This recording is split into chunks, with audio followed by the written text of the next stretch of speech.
adalah menjauhi dosa. Ini yang paling utama. Resepnya apa? STMJ.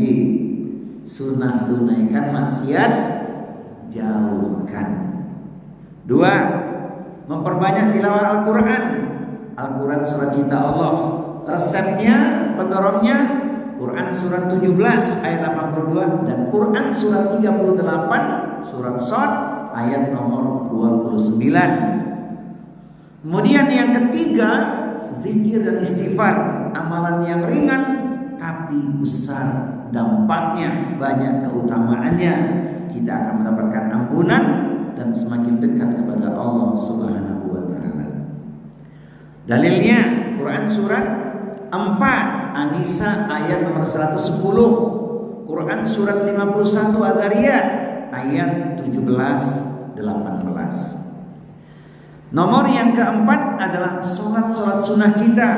Lakukan semangat sholat sunnah agar apa? Dapat surat cinta dari Rasulullah. Hadis qudsi riwayat Al-Bukhari. Wa ma yazalu abdi yataqarrabu ilayya bin nawafil hatta uhibbahu.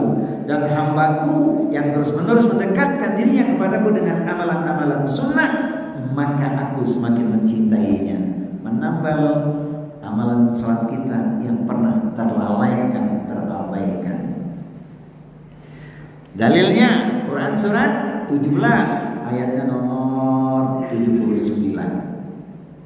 Kemudian yang kelima, puasa sunnah. Ruangnya sangat banyak bagi kita untuk menegakkan puasa sunnah untuk kita tunaikan. Senin, Kamis, Ayyamul Bid, dan nanti di bulan Zulhijjah dan Muharram. Banyak kesempatan kita untuk mendapatkan momen puasa sunnah. Inilah yang dikatakan amalan penguat iman. Sebab ketika kita puasa, kita harus menahan diri, menahan syahwat, mampu mengekang nafsu. Itu yang dikatakan penguat iman. Kemudian yang keenam, sedekah yaumiyah. Tiap hari sedekah sesuai kemampuan kita. Dan puncaknya adalah di bulan Zulhijjah kita bisa berkorban 10, 11, 12, 13 untuk berkorban. Berikan korban yang terbaik, karena itu akan kembali keutamanya untuk diri kita. Cukup seekor domba untuk satu keluarga, jika itu yang kita mampu.